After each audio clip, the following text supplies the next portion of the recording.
Moon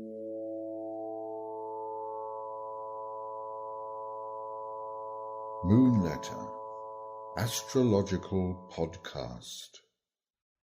A Sky Full of Stars, How I Became an Astrologer, by Ben Belinsky.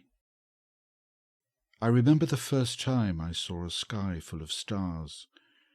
It was a bitterly cold winter's night in a field near Bristol. It was so amazing. I just lay on the ground and took it all in, aware that I was lying on the surface of a planet with all around me the unfathomable universe. I was also aware that people throughout the ages had gazed at the sky, whether from desert, mountain top, or polar ice. All had gazed and wondered, and for an instant, a brief instant before my rational mind kicked back in, I was one with all of them. Then there was the first astrology book I bought. We're talking about the late 60s, when there was hardly anything in print, unlike now. It was in a second-hand bookshop in Brighton, and it explained how to construct and read a birth chart, a horoscope. I did my own chart first, of course, and I realized that there was more to astrology than just knowing your sun sign. Here was a tool for making sense of my life. For example, you buy a new piece of equipment, a new mobile phone, a juicer, or whatever, and there's an instruction manual that tells you how it works, how to operate it safely, the bits you need to clean, how to recharge the battery, and so on. But there was no instruction manual for my life. You just get born into some sort of family, and that's it. You handle it as best you can. But when I read my birth chart, it was like reading the instruction manual. Why I've got such a short fuse, for example. Why music has such a profound effect on me. Why I'm fascinated by other cultures, but such a lousy traveller. Why I'm into stuff like astrology. Even the type of people I'm attracted to. And it wasn't just putting me in a box of all the people born under the sign of Virgo are like this or like that. Apart from the sun sign, there's also the rising sign, the moon, and all the other planets that have their say in making us the incredibly complex and unique individuals that we all are. And you're not just stuck with one static picture of who you are. The chart unfolds over time, mapping how we grow and change and hopefully become more conscious and clearer about how we function in relation to others, and eventually we find our place in the world. I knew then that I'd be totally useless as a newspaper astrologer. Now, don't get me wrong, some of them are pretty good, but for me it's too general. You're talking about 1/12 of the human race when you dare to say what's going to happen to a particular sun sign. I was more interested in the deep stuff, using astrology to empower people and help them make sense of themselves. I mean, we have so many pressures in this life.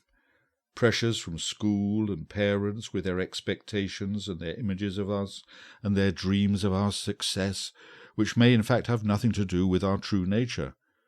And then there's the pressure to make a living, to have a career even, to get married to a suitable partner, to have children because it's expected, or in order to carry on the family name. And buffeted around by all these external forces, we lose the inner sense of who we are and what we really want. This is my understanding of gain the world and lose your soul. Then maybe there's a crisis, a turning point, a time when it's no longer enough. The safe path we've laid out for ourselves is no longer so certain. Maybe there's a feeling of being trapped. There are decisions to be made, but our options feel limited. That's the time when many people consult an astrologer. What's going to happen? They ask.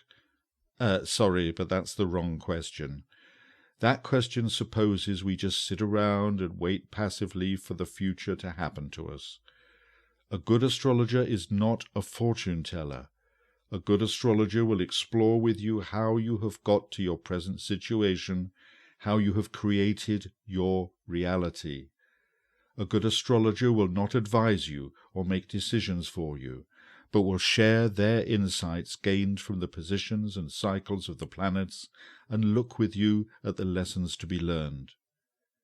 In this way, a good astrologer will empower you, maybe help you shift the attitudes that are holding you back, open your options so that you can face your situation with greater clarity and make that crucial decision based on your own inner wisdom and insight. You see, it's nothing to do with predicting the future. It's more like unraveling the current situation to find the threads that have led you to where you are and the threads that lead you on. More about putting you back in touch with your intuition, reminding you of who you are if you have forgotten, if you have been pushed by life into being untrue to yourself. Then I learned to compare charts. It's fascinating to see how the energies of two complex, unique individuals interact with each other. Not just those in an intimate relationship, but parent-child or business partners. Every chart I have done has been a learning experience for me, as much I hope as for my clients. A child is going through a difficult time. Is it just the time, which means it will change? Or is it something to do with moving from Canada to the UK, which suggests that the astrological configuration of the UK is just too difficult for that child to handle? A woman has a new boyfriend. The sex is marvellous, but she feels he is blocked when it comes to communicating.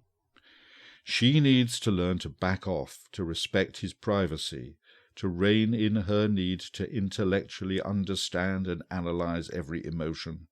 Can she do that? If not, she will drive him away. A man feels frustrated and undervalued in his job. We compare his chart with a chart of his company and look at the points of agreement and conflict to help him with his decision of whether to stay or go. Subsequently, he decides to change job, and we look at the timing of the move. So, if you're interested in astrology and you want to get further into it, the place to begin is to understand your own chart, and through that the energies of the planets and the meanings of the signs and houses. To some extent you can do that from a book or from a computer printout, but really the best way is to talk it through face to face with an experienced astrologer. You can read more about astrological consultations, and if you want, you can contact me through moonletter.co.uk.